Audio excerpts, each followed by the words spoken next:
So, good evening, and welcome along to another big show here on NVTV. Coming up on the show this week, we'll be meeting the star of the TV show Flog It. Paul Martin is going to be with us. We'll be finding out all about Jayne and Hannah Coyle's new play, The Suitcase. We'll have some live music from Chris Smither.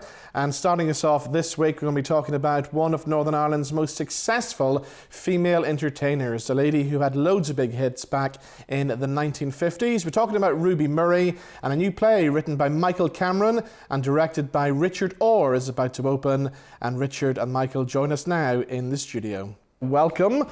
Michael, I'm going to start with you. First of all, tell us, how did this all come about? It started about you had a look at a portrait of Ruby Murray, didn't you? I did. I saw a portrait of Ruby Murray in a pop-up gallery in Cornmarket, must be around 10 years ago, and looked at it, loved it, didn't really take any detail in, thought about it for a few days, went back to see it, and portrait was gone, gallery was gone. And then a number of years later, I was on social media and I was paying a little tribute to a friend who'd passed away. And someone, as they do on social media, posted a comment about it. Sorry for your loss type thing, and we got to chat. And after a few lines of conversation, this person turned out to be the artist who had painted the portrait that I'd seen in Cornmarket all those years earlier. And that portrait was of Ruby, and eventually she brought the portrait to me. It now hangs in my home.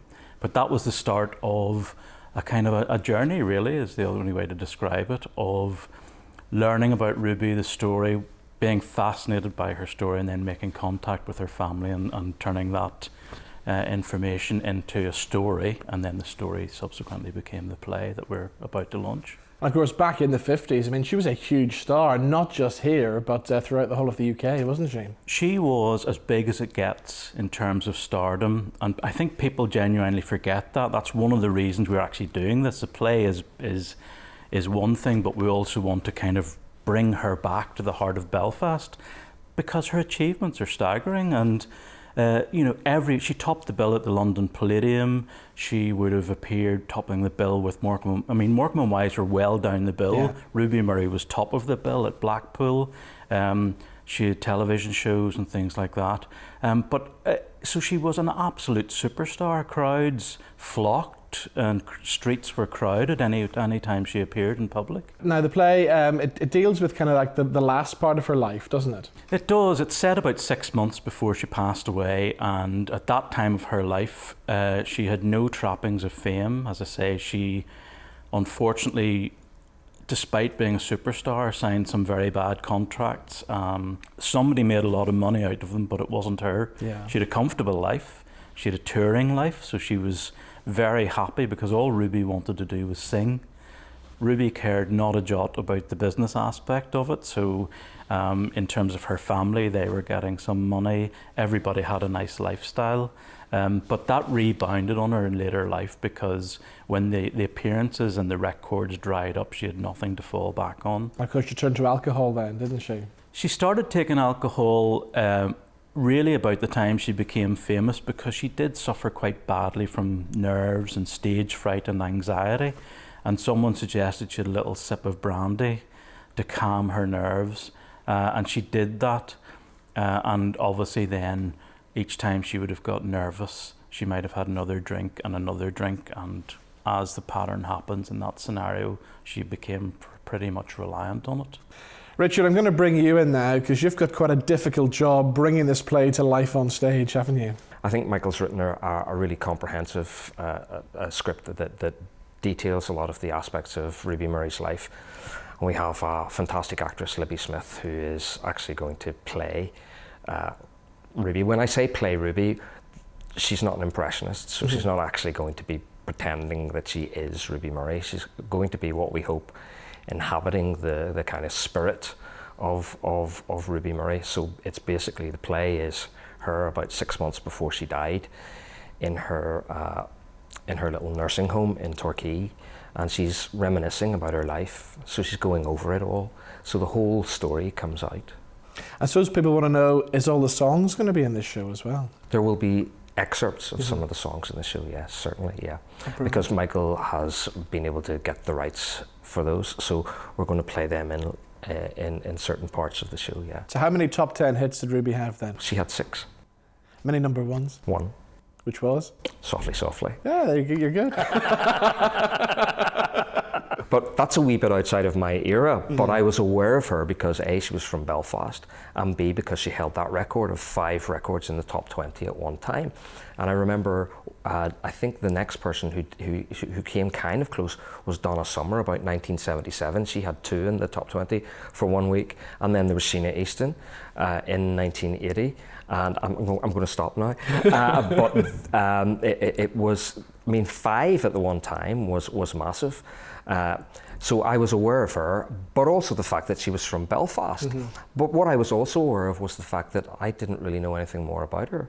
So by the time that I had started my real interest in music in the late 70s, Ruby Murray wasn't making records that I knew of anyway. So she seemed to have been like had this blast of fame and then disappeared. Yeah. So that also piqued my interest. Because most people would kind of go for a comeback around the 70s if they're around in the 50s. A disco comeback. A disco comeback, maybe, which would have been great, wouldn't it, if she had done that? But she didn't. And you know, Michael and I were discussing this, you know, because Michael had played me one of the records that she made in 1970. It's good. It's very contemporary for that time. But nothing happened with it, you know. So what can you do with that sort of information? You know, you've got somebody who's still maybe recording some stuff that's of quality, but it either didn't get airplay or whatever. So the effect that would have had on the artist, that she would have still been mired in this kind of doing working men's clubs and being kind of famous as a has-been, I suppose. And of course, she had this unique voice as well. There was something different in her voice, wasn't there? Yeah, she had that kind of husky tone. And obviously I've been listening to a lot of her stuff recently, and I always liked Softly Softly. I'd been kind of aware of that song, you know, from my parents' era, I suppose. But then I've listened to some more of her stuff, and I really like her voice. But what I really like is that she's from Belfast, and what I don't like is the fact that she's not really celebrated, I believe, in the way that she should be. I think it's that typical thing of, you know, people are well known from Belfast and they don't get the recognition here that they should. Why isn't there a statue? There is a blue plaque, isn't there, on Donegal Road somewhere down there, but a statue would be absolutely amazing as well. I know, Michael, you've been working with Sam McCready, haven't you? Well, Sam was the person that really kick-started the story, if you like, and he was introduced to me by Kaz Hawkins.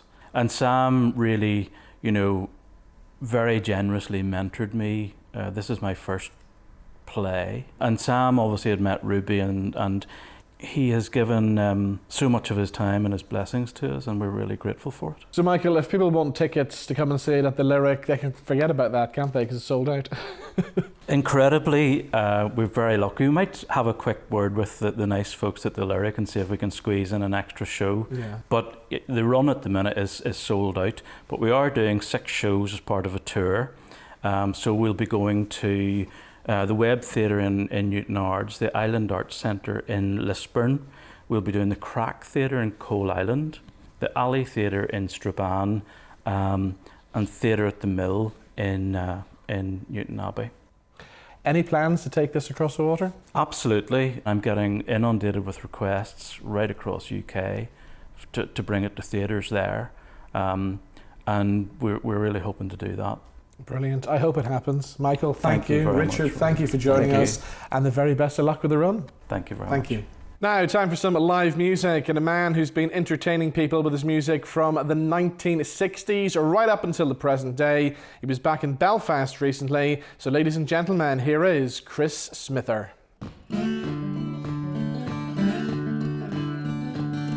You can change up what you call your woman. She might change her name. Yes, she might even answer when you call. You can make change for $1 and it spends about the same, but it don't buy much of anything at all. But it's hard, really hard to change your mind, to change your mind, yeah, to change your mind. Whoa.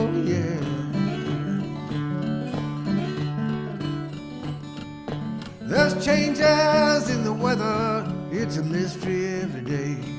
Yeah, life goes on no matter rain or shine. But the birds don't change their feathers just because the sky is gray. Much less would I consent to change my mind. 'Cause it's hard, really hard to change your mind. Whoa, to change your mind. Oh, to change your mind. Yeah, yeah.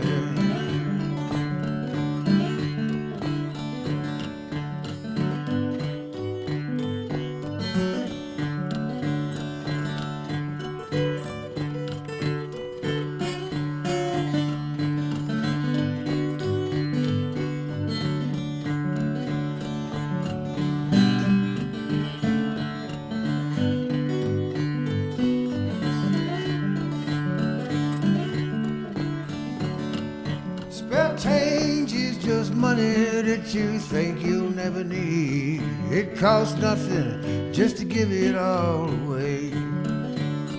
You can spare thought for nothing, yes, but if it plants a seed for heavy changes, you don't let it have no say.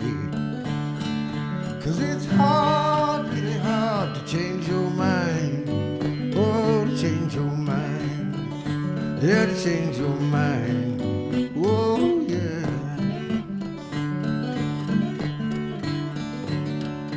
Oh, ring out all them changes, just hang them out to dry. Ring them bells, call them out by name. Those changes will be ringing out until the day we die. But the more they change, the more they sound the same. And it's hard, really hard to change your mind. To change your mind. Yeah, to change your mind.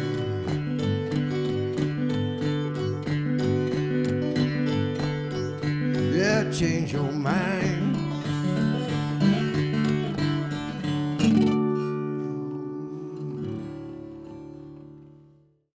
So that's a song called Change Your Mind from Chris Smither, who joins us now in the studio. Chris, how are you, sir? I'm doing well, thank you. So you're kind of on an Irish tour at the minute. Have you spent much time in Belfast before? I've been here any number of times, yeah. I usually do play Belfast every time I come to Ireland. And I come, usually the longest I'm away is 2 years. And it's usually about every 18 months I come. So tell us about the new album, Call Me Lucky, which you're currently promoting. We did it down in Texas, 4 of us. My producer, who's also a multi-instrumentalist, David Goodrich, a drummer, Billy Conway, who was pretty well known for being in a couple of bands, one of which was Morphine, and Matt Lorenz, who I think you're talking to as well. And Matt Lorenz is the odd job guy, you know, who can pick up a pair of horseshoes and say, we should clang these every 2 seconds on such and such a track, and it comes out sounding right. He's got that kind of brain. You know? Yes, yeah. So you've been performing and recording for many years. Are you always on the lookout for new up-and-coming artists you can collaborate with? Yes, and I look for ones that are young enough to carry the gear, you know. No, I do. It does me a lot of good. Plus, you know, it refreshes me. It keeps me in a little more in the loop, because, you know, when you've been doing this for 52 years, you start getting stuck. It's like it's hard to change your mind. Yes, we've already been through that, you know, and you get some of the younger guys in, and you find out what's going on, you know, just from their casual conversation, you find out more about what's going on. So you mentioned there being in the business for 52 years. How did it all start? Because I know you grew up in New Orleans. You must have been surrounded by the Mardi Gras and all this great music around. I was, you know, but strangely, well, like a lot of New Orleans artists, they have to leave town. Yeah. to get anywhere, you know.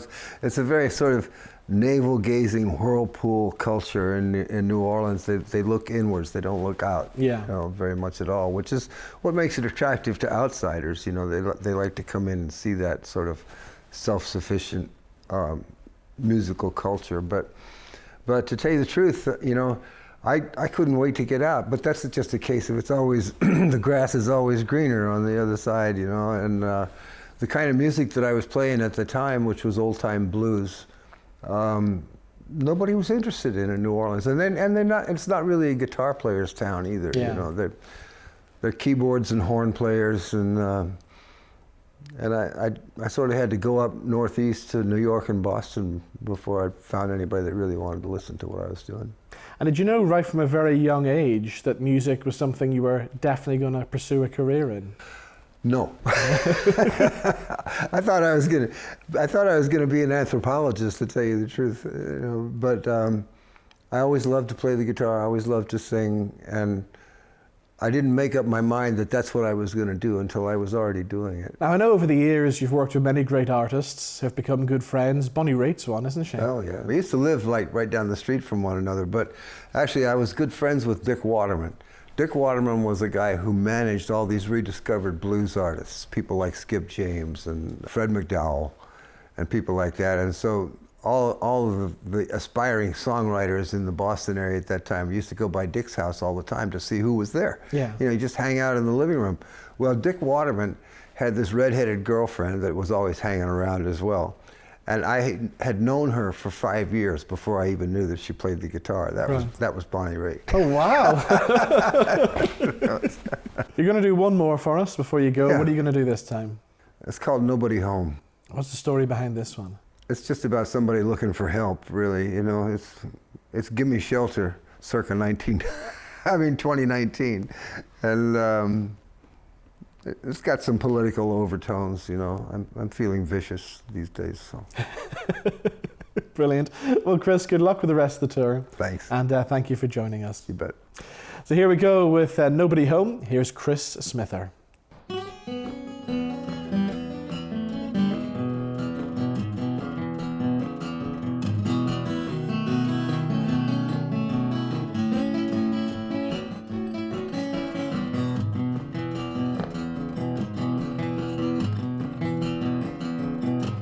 I've been looking all over trying to find a place to lay my head.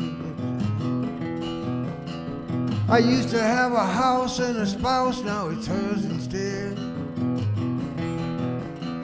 I thought I had a friend, I was knocking on his door, trying to remind him what friends are for, but I think he's dead.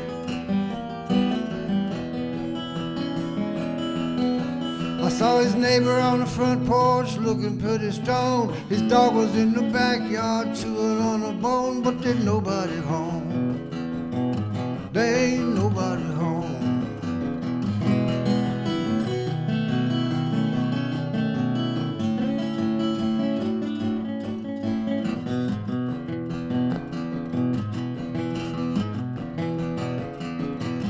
I saw a church with a sign, it was open, so I stepped inside.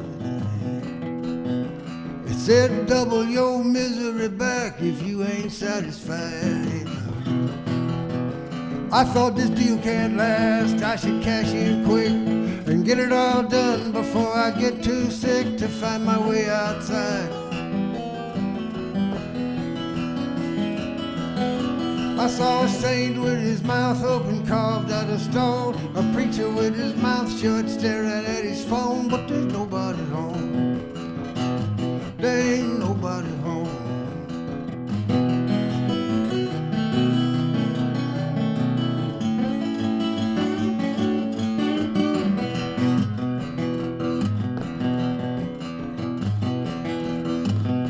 I saw a big white house down on Pennsylvania Avenue.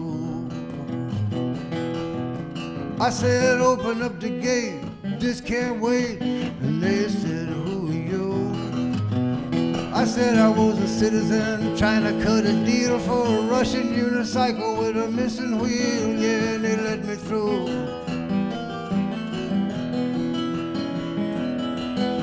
I saw a clown with a comb over trying to float a loan through the CIA while he tweeted on his phone, but there's nobody home.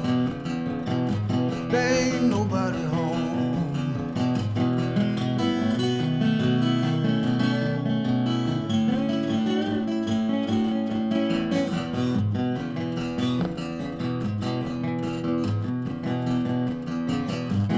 getting hard to maintain connections in a personal way. Everybody wants to text me 'cause they ain't got nothing to say. Yeah, believe me when I tell you it's like being alone, hanging out with numbers in a cyber zone. Yeah, and you pay to play.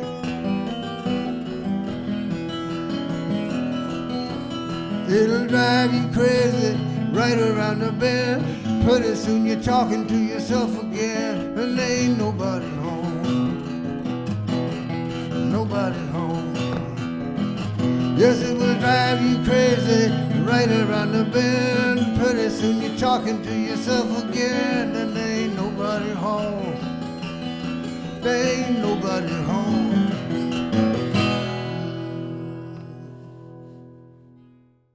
Now, time to meet the star of the TV show Flog It. Paul Martin was in Belfast recently to open the Holiday World exhibition, and I was there to catch up with him. Here's what happened. So Paul, welcome to Belfast. Have you been here before? Yes, I have. For the last 18 years, ever since I've been doing Flog It, we've been coming backwards and forwards at least once or twice a year. So I'm glad you mentioned Flog It there, because people are still talking about the show and people still miss it like crazy. I miss it, but you know what? We've still got 40 new shows that I made last year coming out this year, and we've also got another 20 which no one has ever seen. So there's 60 new shows coming out this year, and it'll be repeated on BBC Two, well, for about another 6 or 7 years. I've made 1,300 Flog Its. Wow. Yeah, 1,300. Great stuff. Now we're here at Holiday World today, so we got to talk holidays. Where's your favourite holiday destination? Well, every year we tend to go back to the northwest coast of Portugal because we love surfing. The surfing on that west coast is great. It's still got the same temperature as the Algarve, but there's a wind up there. It's nice and breezy, so you don't frazzle, you know. And we go horse riding inland as well, and we also go kayaking. So we're quite an outdoor family, you know, with physical use. Yeah. So it's got to have kayaking, horse riding, and sunshine and a bit of surfing. So as well as the antiques, I mean, you've had a very varied career. I mean, you started off in the movies, essentially, behind the scenes, didn't you? Pinewood Studios, yes, yeah. That was my first gig outside of art school. Worked on a few films, loved that, and I realised that I was never going to get anywhere until I was about, 50 years old, because there were, art direction at Pinewood's a very difficult thing to do. So I loved it, but at the same time, there was a calling for something else, and I then went to work at Twickenham Film Studios. I got to do some commercials and become freelance. And while I was at Twickenham Film Studios, I bumped into Pete Townsend of The Who. As you do? As you do, because he walked past every day, because his recording studio, Eel Pie, was just on the river there. And I got talking to Pete because I was a fanatical drummer, semi-pro drummer. And he said, "Oh, is that your van?" I said, "Yeah," because I got a drum kit, and he heard me practicing, and he said, "Do you want a job?" So I said, "Yes." So I worked for Pete Townsend for 2 years. And that was brilliant.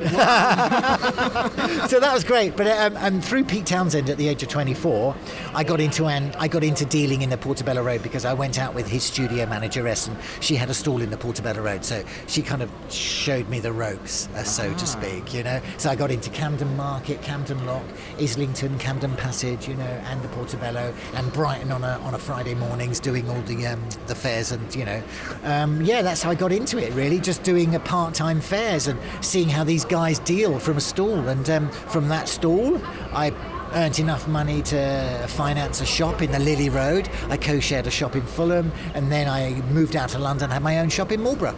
Brilliant. And then the telly found me. Yeah, so how did telly come about then? Oh gosh, it was the height of the summer, and it was so empty, okay? And I believe there was a petrol crisis, or there was foot and mouth or something, and nobody was coming into my shop. This BBC researcher came into my shop, and she just said, "Oh, I love your shop. We're here doing a piece about Polly's Tea Rooms, this historical tea room, in Marlborough." And she said, "But your shop's really great. Can I take some photos? Can I get my camcorder out?" So she was doing. She said, "Oh, that's a nice bureau. Can you tell me about that Queen Anne bureau?" So I'd say, "Yeah, it's this, that, and the other," and point out its virtues, a few little anecdotes about history of that time, point out a Wellington chest and stuff like that. So she said, "This is really good." She said, "Look, I'm going to show the BBC this, and they'll put it in their library and archive stuff, and who knows, next time they're filming in Wiltshire, they might film your shop. You'll get a credit. They won't pay you, but you might get a bit of free PR." That was that. So I spent about 4 hours trying to sell her something, really. And then about a week later, I had a phone call from the BBC saying, we've got a tape on our desk, and are we talking to Paul Martin, the guy that's in the tape? And I said, yes. And they said, look, we really like what we see. We love the way you talk about antiques. How do you fancy screen testing to become a TV presenter? So I said, I don't know about that. This is a new business, I love what I'm doing, but I'm not just the salesman and the antique dealer. I'm also my accountant, my delivery man, my restorer, my, PR man. I'm wearing 7 hats, so I can't possibly come and do that. So I kind of turned it down, and then they rang the next day and said, look, we really want you to front an antiques program. We didn't want to tell you it was an antiques program, but we will if you come up to London so we can screen test you. So I said, okay. And they said, it'll be great for you because you can keep your business. We're going to make 20 shows, and it's going to take about 6 months part-time. Right. So you won't be walking away from your business, so you can do both. So I did. You did? Well, Paul, it's been great talking to you. Okay. And enjoy the rest of your day here at Holiday World. I'm going to pick the brains of all the experts here and, find somewhere wonderful for our family to go to. Time now for our weekly What's On guide, where we take a look at what's happening throughout Belfast and beyond over the next week or so. We're starting off at the Ulster Hall on the 31st of January with the Roy Orbison story. And Roy Orbison Reborn features Roy Orbison tribute Dean Bourne. Now we're moving on to the Empire Music Hall on Friday the 1st of February with a night of Belfast music featuring Leah McFall, David C. Clements, Larks, Emma Wallace and Rebecca Fitch, and all proceeds from that concert goes to Extern, the leading social justice charity operating across Northern Ireland.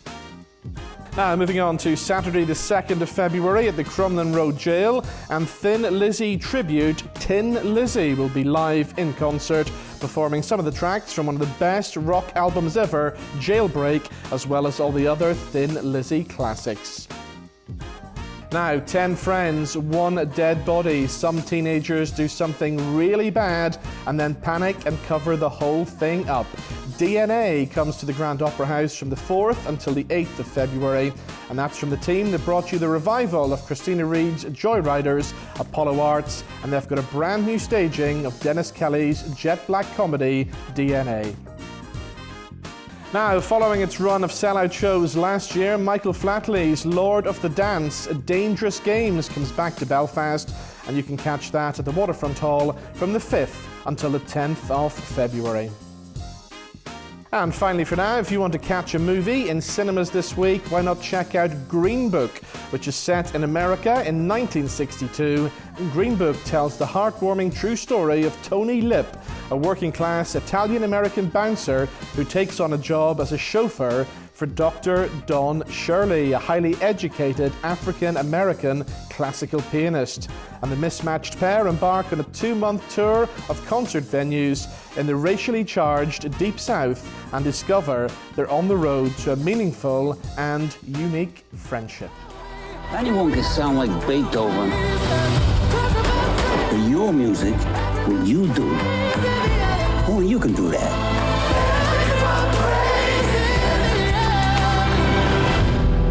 What do we do about the bones? We do this.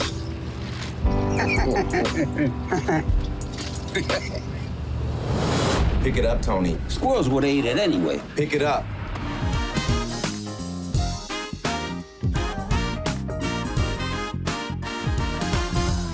Now, Jayne Coyle's play The Suitcase is being revived as part of Northern Ireland's Holocaust Memorial commemorations, and we'll find out more about the show. Jayne and Hannah Coyle join us in the studio. Jayne, welcome. Tell us about the show. It's come back again. Yes. It was obviously a big success first time around. It was. It was the first play that I had produced. I've spent 30-odd years writing as a critic about other people's plays.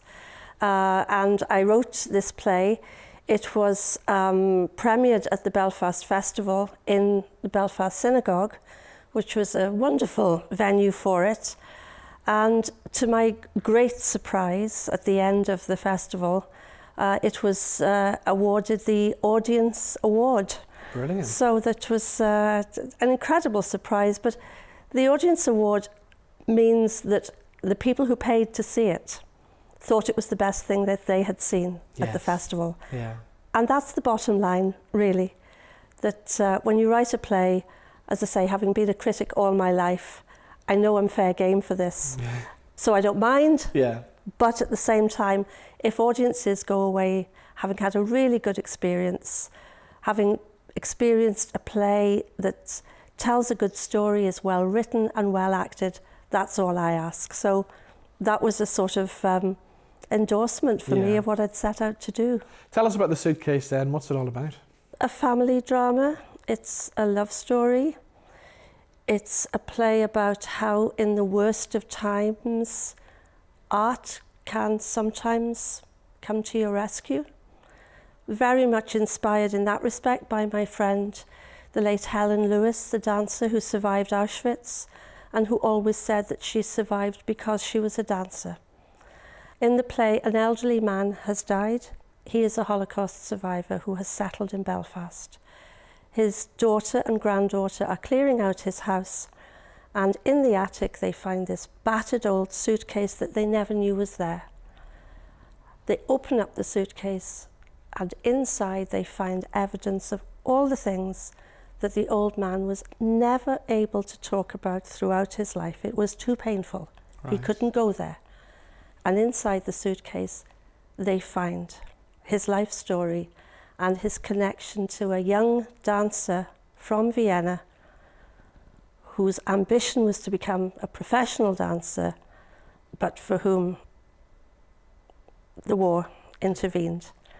But it's not a gloomy play. I wanted it to be a life-affirming play, a play about, as I say, how art can come to your rescue, how the past is the past and you must never forget that past. But it's a family drama, it's a family history, and as I say, it's a love story. You've got a great cast involved as well, haven't you? I certainly have, yes. A great director, Stephen Beggs. 3 of the cast were in the production first time around, so I think they really have ownership of those roles. They didn't hesitate when I asked them to do them again.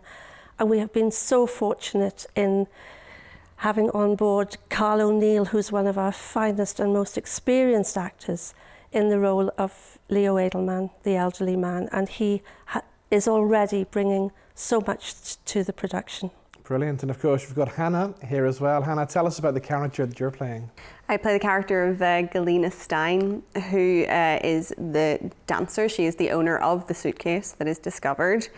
And she's living in Vienna in 1936, 1937. You see her over quite a short span of her life. And she's just like a normal young woman, but unfortunately for her, she's living at a time of great turmoil, which is compacted by the fact that she is a Jew. And so if you imagine Austria, Germany, all of that general area at that period of time, it was not ideal to be a Jew. Yeah. It was not ideal to be visible, which is what she was, where she was training to be a dancer. She wasn't planning on living a particularly private life. So things are okay for her, and then they quickly decline, and she is eventually taken with her mother to, it's not quite a concentration camp. She doesn't end up in a concentration camp, but she goes to a place called Terezin, which was a Jewish center, and it was situated in Czechoslovakia. It really existed. It was where Helen Lewis, who lived here for a very long time, where she had been prior to going to Auschwitz, and it was a place where people went before they were sent to the death camps.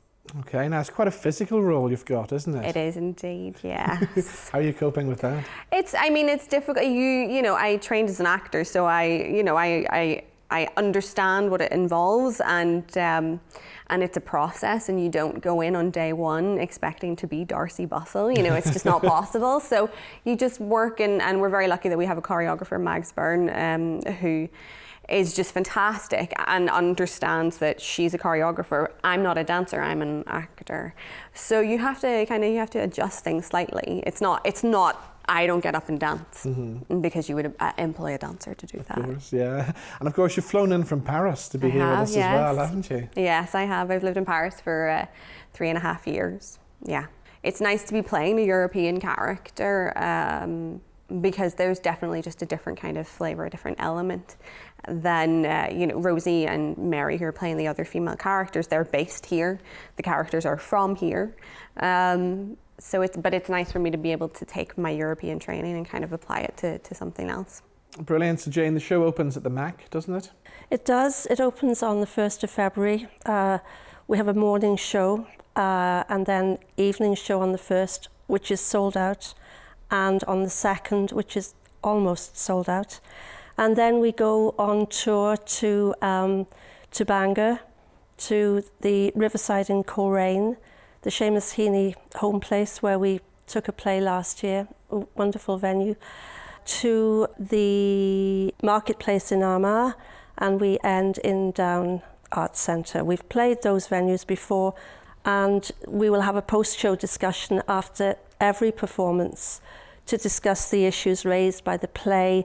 The theme of this year's Holocaust Memorial Day is Torn from Home. Right, yeah. So it's very resonant to the theme of the play, but also to what's happening in our own communities. So it's about looking around, seeing people who look different from you, come from other countries, other cultures, who have experienced terrible things, as Leo Edelman had done when he came here in the 40s, and learning to live together. Brilliant. Well, Jayne and Hannah, thank you for joining us on the show, and the very best of luck with the Suitcase. Thank you so much, Robin. What to say? How to say it? Is this a nightmare?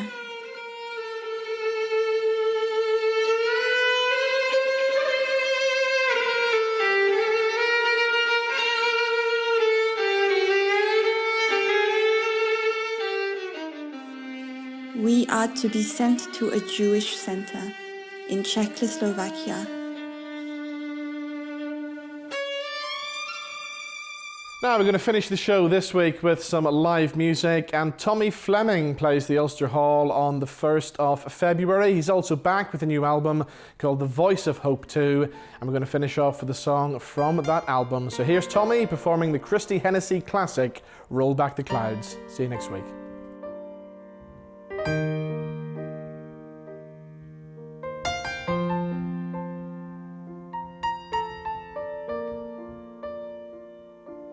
I've been sitting here so long for you to hear my song, and all you want to know is, am I on the radio? Who's the biggest star I've seen, and what's my favorite scene? And if I get the job, would I sing on Mars? Yes, sir, I would sing on Mars. I play upon a star. I'd sing songs of the sun, and when my job was done, I would say I love you so. I'd like to sing one more, just for all young lovers, for the road. Tell me, sir, yeah, just how far I need to go to be a star. I have known my highs and lows. I've worked on every show. I've played in every town and brought some houses down, but critics never notice me. I'm not a star, you see, and yet I give my heart to every part. I would stand for hours and hours. I've walked through some showers with my dancing shoes and my dreams and views. I'd walk upon an empty stage with one light on my face, to be told, don't phone us, but we'll phone you.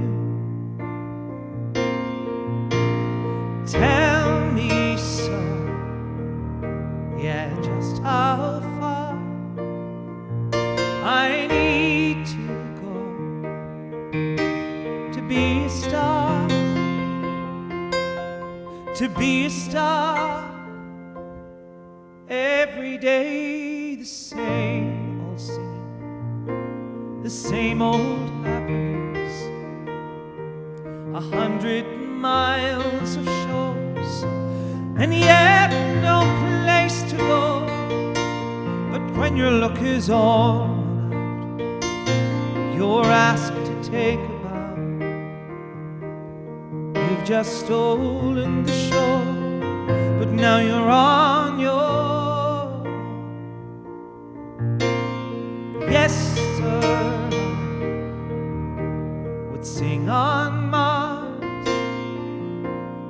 My dream scene is me a star, me a star, me a star.